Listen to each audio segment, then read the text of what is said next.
എനിക്ക് മടുത്തു തന്നെയാ ഞാൻ പോകാൻ തീരുമാനിച്ചത്. അതിനൊരു മാറ്റമില്ല. ജീവിതത്തില് ഒരു നല്ല കാലവും മോശകാലവും ഉണ്ടാവും. മോശകാലം ഒന്ന് കടന്നു കിട്ടാനാ ശ്രമിക്കേണ്ടത്. മാധവിന്റെ തകർച്ച കണ്ടു നിൽക്കുകയല്ല ഒരു ഭാര്യ എന്ന നിലയിൽ നീ ചെയ്യേണ്ടത്. ഒരു പ്രതിസന്ധി ഘട്ടത്തിൽ ഉപേക്ഷിച്ചു പോകുന്നത് രക്ഷപ്പെടലും അല്ല. വേണ്ടെന്ന് വെച്ചു പോകാൻ ആർക്കാ കഴിയാത്തത്? പക്ഷേ മനസ്സിന് ശാന്തത കിട്ടോ? ഒരിക്കലുമില്ല. അറിവുള്ളവരെ നിന്നെ പഴിക്കും. മാധവിനെ തിരിച്ചു കൊണ്ടുവരാൻ ഒരു ശ്രമമെങ്കിലും നീ നടത്തണം. അതിന് നിന്റെ കൂടെ ഞാൻ ഉണ്ടാവില്ലേ? എന്ത് ശ്രമമാണ് ഞാൻ നടത്തേണ്ടത്? മാധവിനെ ഏതെങ്കിലും ഡി അഡിക്ഷൻ സെന്ററിലേക്ക് നമുക്ക് കൊണ്ടുപോകാം. De addiction സെന്ററിലോ? ഓ, അതാണല്ലോ അവള് പറഞ്ഞത്. അതെ, ഇപ്പോഴേ നമ്മളത് ചെയ്തില്ലെങ്കിൽ മാധവ് കൈവിട്ടു പോകും. ഈ സമയത്ത് അവിടെ കൊണ്ടുചെന്ന മദ്യവിമുക്തി മാത്രമല്ല, മാധവിന്റെ മാനസിക പ്രശ്നങ്ങൾക്കും ഒരു പരിഹാരമാവും. ഇതിന് മാധവ് വരുമെന്ന് കരുതുന്നുണ്ടോ? നീ സമ്മതം പറഞ്ഞ മാധവിനെ കൊണ്ടുവരുന്ന കാര്യം ഞാൻ ഏറ്റു.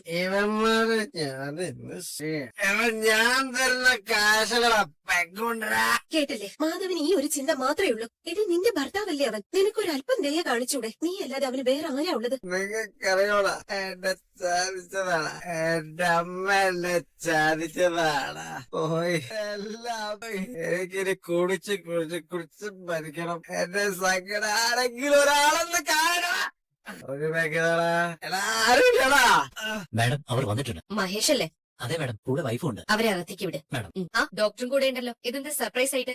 ഞങ്ങളൊരു ആവശ്യത്തിന് പുറത്തു പോയി വന്നപ്പോഴാ മാഡത്തിന്റെ കോള് വന്നത്. മഹേഷ് അത് പറഞ്ഞിരുന്നു. സാന്ദ്രയ്ക്ക് കിട്ടിയ വിവരം എന്താ? അതറിയാനുള്ള ആകാംക്ഷ ഉണ്ട്. രാത്രിയാണെന്ന് പോലെ നോക്കാൻ ഞങ്ങൾ വന്നു. ആകാശ് മേനോനെ നിരീക്ഷിക്കാൻ ഞാനൊരു സിവിൽ പോലീസ് ഓഫീസറെ ഏർപ്പാടാക്കിയിരുന്നു. ആകാശ് പോകുന്ന സംശയമുള്ള സ്ഥലങ്ങളിലൊക്കെ അയാൾ രഹസ്യമായി പിന്തുടർന്നു വരികയായിരുന്നു. ആകാശ് വൈകുന്നേരം ബീച്ചിനടുത്തുള്ള ഒരു വീട്ടിൽ പോകുന്നതിൽ അയാൾ ഒരു ഡൗട്ട് പറഞ്ഞു. അത് ആകാശിന്റെ ബന്ധുവീടാണോ അതോ സുഹൃത്തിന്റെ വീടാണോ എന്ന സംശയം അയാൾക്കുണ്ട്. ബീച്ച് റോഡിലാണ് ആ വീട്. പഴയൊരു കെട്ടിടമാണെന്ന് അറിഞ്ഞപ്പോ എനിക്ക് ചില സംശയങ്ങൾ ഉണ്ടായിട്ടുണ്ട്. ആരെങ്കിലും കുടുംബമായി താമസിക്കുന്ന വീടാണെങ്കിൽ രാത്രി സെർച്ച് ചെയ്യുന്നത് പൊല്ലാപ്പാവും. ആ വീടിന്റെ ലൊക്കേഷൻ സാന്ദ്രയ്ക്ക് അയാൾ അയച്ചു തന്നില്ലേ? അയാൾ അപ്പൊ തന്നെ അയച്ചു. നാളെ പകല് ഞാൻ അവിടം വരെ ഒന്ന് പോകുന്നുണ്ട്.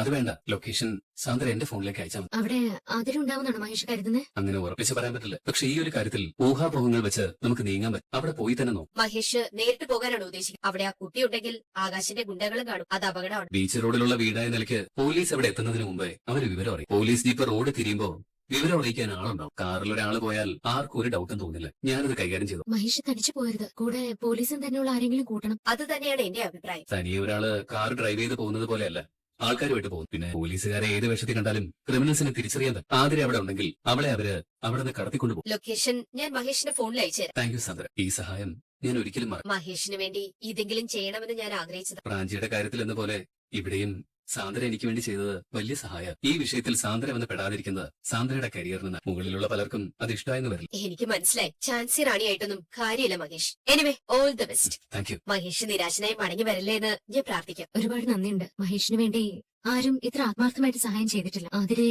അവിടെ നിന്ന് കണ്ടെത്താനായ അത് ഞങ്ങളുടെ കുടുംബത്തിന്റെ ഭാഗ്യ. ശരി, വീണ്ടും കാണാം. ഓക്കെ. ശരി, ഉണ്ടെങ്കിൽ തന്നെ മഞ്ജിമ ചേച്ചിയായിരിക്കും. രക്ഷപ്പെട്ടു. നമ്മൾ ഡോർ ലോക്ക് ചെയ്ത് പുറത്തു പോയത് ആരും അറിഞ്ഞിട്ടില്ല. ഒച്ച വെച്ചാരെ ഉണർന്നു. അങ്ങനെ അങ്ങ് പോയാലോ? ഇവിടെ വാരുണ്ട്. അപ്പോൾ ഇതാണല്ലേ ഇവിടെ നടക്കുന്നത്. എല്ലാരും ഉറങ്ങി കഴിയുമ്പോ രണ്ടുപേരും ഇവിടുന്ന് മുങ്ങും. ഒരു കീ കയ്യിലുള്ളത് കൊണ്ട് കാര്യങ്ങൾ എളുപ്പമല്ലേ? വാതിൽ പൂട്ടിയിട്ട് പോകും. പിന്നെ അച്ഛാ, ഈഷിതയ്ക്ക് മസാല ദോശ കഴിക്കണമെന്ന് കൊതി പറഞ്ഞു. കൊതി പറഞ്ഞ പിന്നെ വാങ്ങിച്ചു കൊടുക്കാതിരിക്കാൻ പറ്റുമോ? അങ്ങനെ അവൾ പറഞ്ഞാൽ നീ പോയി വാങ്ങി വരണം. അവളെ നീ ഈ നേരത്തെ എന്തിനു കൊണ്ടുപോയി? അത് ഇവിടെ കുറച്ച് ദൂരെയുള്ള കടയുടെ പേരാ പറഞ്ഞത്.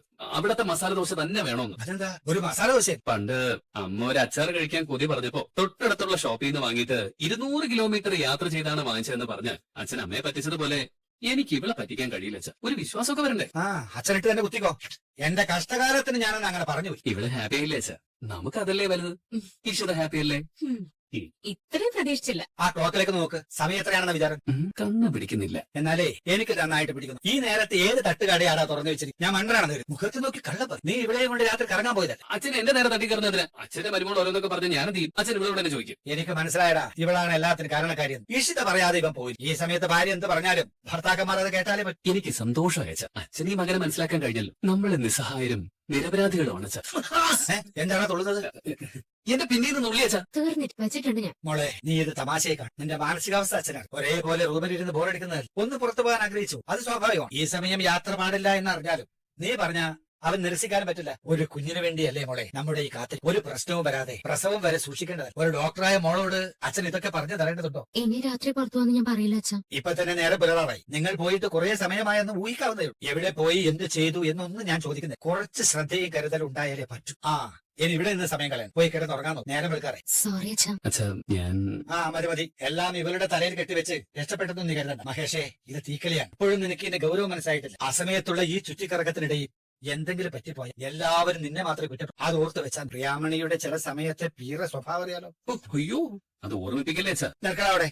എന്താ അച്ഛാ? ഒരിക്കൽ കൂടി നീ ആ പഴയ അച്ചാറിന്റെ കഥ പറഞ്ഞ വെച്ചേക്കില്ലേ ഞാൻ. പോയിക്കോ. അല്ല അച്ഛാ, അച്ചാറിന്റെ കാര്യം മിണ്ടിപ്പോരും. അതല്ല അച്ഛൻ പോയി കിടന്ന് ഉറങ്ങാൻ. ഏട്ടന് സുഖല്ലേ? നിന്നോടല്ല ഞാൻ വിശേഷം ചോദിക്കേണ്ടത്. ഇനി അധികം താമസിയാതെ റിമാൻഡ് കാലാവധി കഴിയും. വകുപ്പ് സ്ത്രീ പീഡനം ആര് വിചാരിച്ചാലും എന്നെ ജാമ്യത്തിലിറക്കാൻ കഴിയും. എടാ, നീ ഇങ്ങനെ നിരാശപ്പെടാതെ ഇപ്പൊ അതിനൊരു സാധ്യത തെളിഞ്ഞു വന്നു. എന്ത് സാധ്യതയായിട്ടുള്ളൂ. ഇപ്പോഴും ഏട്ടൻ എന്നെ ആശ്വസിപ്പിക്കുന്നതല്ല എനിക്ക് അത്ഭുതം. ആതിര ജീവനോടെ ഉണ്ടോന്ന് പോലെ എനിക്ക് സംശയമുണ്ട്. നീ എന്താ അങ്ങനെ ഒരു സംശയം പറയാൻ? എന്റെ ഒരു സുഹൃത്ത് വന്നപ്പോ പറഞ്ഞ വിവരമാണ്. ആതിരയുടെ കുടുംബം ഇവിടം വിട്ട് മറ്റേതോ സ്റ്റേറ്റിലേക്ക് പോയി. ആതിര അവരുടെ കൂടെ ഇല്ലത്ര. പിന്നെ അവൾ അവിടെ പോയി. കേസ് കോർട്ടിലെത്തുമ്പോ അവൾ എനിക്ക് അനുകൂലമായി മൊഴി പറയുമെന്ന് അറിയാവുന്നത് കൊണ്ട് അവളെ അൻസാരിദാസിന്റെ ആൾക്കാർ തീർത്ത് കളഞ്ഞതാവും. കേസിന്റെ ഭാവി എന്തായാലും ഞാൻ നിരപരാധി എന്ന വിധി വരാതിരുന്ന പോലെ. അങ്ങനെയാണെങ്കിൽ എന്റെ ഊഹം ശരി തന്നെയാവും. അൻസാരിദാസിന് വേണ്ടി ഇതൊക്കെ ചെയ്തത് ആകാശ് മേനോൻ. അവന്റെ നീക്കം നിരീക്ഷിക്കാൻ ഞാൻ CI സാന്ദ്ര ഏർപ്പാടാക്കിയത്. ആകാശ് ബീച്ച് റോഡിൽ ഒരു പഴയ വീട്ടിൽ പോയി വരുന്നതായി വിവരം കിട്ടിയിട്ടുണ്ട്. അവിടെ ആതിരെ തടവിൽ വെച്ചിരിക്കുന്നതായിക്കൂടെ. അവന് പല ഇടപാടുകളുള്ളവരെ ഏട്ടൻ അറിയില്ല. ആതിരെ അവർ എന്നെ തട്ടിക്കളഞ്ഞിട്ടുണ്ടാവും. അങ്ങനെ ഒരു സാഹസം മിനിസ്റ്റർ ചെയ്യില്ല. കോടതി കേസ് പരിഗണനയ്ക്ക് എടുക്കുന്നത് വരെ അവളെ വെച്ച് മൊഴി പറയിപ്പിക്കാനേ അവര് ക്രൂരമായ പീഡനം സഹിക്കാൻ വയ്യാതെ അവര് പറയുന്നത് പോലെ കോടതിയിൽ പറയാൻ അവള് തയ്യാറാണ്. ആദ്യ ജീവനോടെ ഉണ്ടെങ്കിൽ അവൾ ആകാശിന്റെ കസ്റ്റഡിയിലാണെന്ന് മനസ്സിലാക്കി തന്നെ ഞാൻ CI സാന്ദ്രയെ സമീപിച്ചത്. ഇപ്പോ നീ പറഞ്ഞത് കൂടിയായപ്പോ എനിക്ക് ഉറപ്പായി ആദ്യ ഈ സിറ്റിയിൽ തന്നെയോ ആകാശ് മേനോന്റെ കസ്റ്റ്. ആ വീട്ടിലേക്ക് പോകാനാണ് ഞാൻ ഇറങ്ങിയത്. ഇന്ന് നിന്നെ കാണാൻ പറ്റുന്ന ദിവസമായതുകൊണ്ട് കണ്ടിട്ട് പോകാൻ ഉറപ്പാണ് വിനോ. ആതിര അവിടെ ഉണ്ടാവും. ഏട്ടന്റെ ഊഹം ശരിയാണെങ്കിൽ അവിടെ വലിയ ഗുണ്ടാ സെറ്റപ്പ് ഉണ്ടാവും. ഏട്ടൻ തനിച്ച് പോകരുത്. ആൾക്കാരുമായി അതിനകത്ത് കടക്കാൻ പറ്റും. ആകാശം മണത്തറിഞ്ഞ ആതിര അവിടെ നിന്ന് മാറ്റി. നീ ധൈര്യമായിട്ടിരിക്കെ. എനിക്ക് ഇതൊന്നൊരു തടസ്സമല്ല. ഇനി നമ്മൾ കാണുന്നത് കോടതിയിൽ വെച്ച്. നാളെയോ മറ്റന്നാളോ ഇത് ഏട്ടൻ തരുന്ന ഉറപ്പാ. ഫുഡ് വാങ്ങാൻ പോയതിനെ കണ്ടില്ല. ലേശന്നിട്ട് ഇരിക്കാനും വയ്യ. അവൻ സാധനം കൂടി എടുക്കാൻ പോയതാവും. അവിടത്തെ മുടിഞ്ഞ ക്യൂ നിനക്ക് അറിയില്ല. എന്നാ പിന്നെ അവന് ഫുഡ് എത്തിച്ചിട്ട് പോയാ പോരെ. വയറ്റിലെ കത്തലടങ്ങിയ എന്താരാ? ആരാടാ? ആകാശ് സാറാണോ? താവളം മാറണോന്ന് പറഞ്ഞായിരുന്നു. എടാ അത് ആകാശ് സാറല്ല. ഇതാരാ? പോലീസാണോ? എടാ അത് മഹേഷ. ആകാശ് സാറിന്റെ എതിരാളിയാ. യവന്റെ അനിയനാ അകത്ത് കിടക്കുന്ന വിനോദ്. ഓഹോ, അപ്പൊ പണി ഇരന്ന് വാങ്ങാൻ വേണ്ടി വന്നതല്ലേ? ടൂൾസ് എടുക്കട്ടെ. യവനക്ക് എന്തിനാണ് ടൂൾസ്? വാടാ. നീ ഏതാടാ? ഇത് ഏത് സ്ഥലമാണെന്ന് അറിഞ്ഞിട്ടാണോടാ നീ വന്നത്? അറിഞ്ഞാടാ വന്നത്. നീയൊക്കെ ആ പെണ്ണിനെ കാവൽ കിടക്കുന്ന ആകാശത്തെ കാവൽ. അയ്യോ, ഓ, ഇല്ലേ?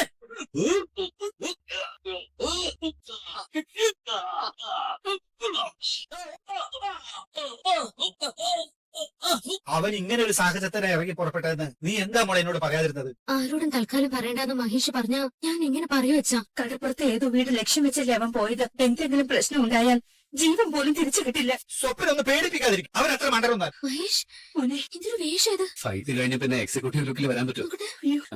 ദൈവമേ, മുറിവുണ്ടല്ലോ. എന്തിനാ മോനെ നീ തനിച്ചു പോയത്? നിന്നെ ജീവനോട് തിരിച്ചു കിട്ടിയത് തന്നെ ഭാഗ്യം. അവളെ കയ്യിൽ കിട്ടിയില്ല അല്ലേ? തനിയെ പോയത് മണ്ടത്തരമായി. പോലീസ് സഹായം തേടേണ്ടതായി. അച്ഛന്റെ മോനൊരു ലക്ഷ്യം വെച്ച് പോയാൽ അത് സാധിക്കാതെ തിരിച്ചു വരുമെന്ന് കരുതുന്നു. കേറിവാ. കേറിവാ. അതിര് മാഡം, ഇതാണോ ആതിര? അതേമേ. മാഡം അവരെന്നെ കൊന്നുകളയുമായിരുന്നു. മരണവും കാത്ത് കഴിഞ്ഞതാ ഞാൻ. അപ്പോഴാ ദൈവത്തെ പോലെ ഈ സാറ് വന്നത്. എന്റെ ഭാഗ്യം എന്താന്ന് ആരെങ്കിലും ചോദിച്ചാ എനിക്കതിനൊരു ഉത്തരേ ഉള്ളൂ. എന്റെ മഹേഷ്. അവളെ തീർത്ത് കളയാനല്ലേ നമ്മുടെ തീരുമാനം. അവള് നമ്മുടെ കൈവിട്ടു പോയി സാർ. നീ കാത്തിരുന്നോടാ. ഊട് തുറന്നുവിട്ട പുലിയെ പോലെ വരാൻ പോകുന്നതേ വിരോധ.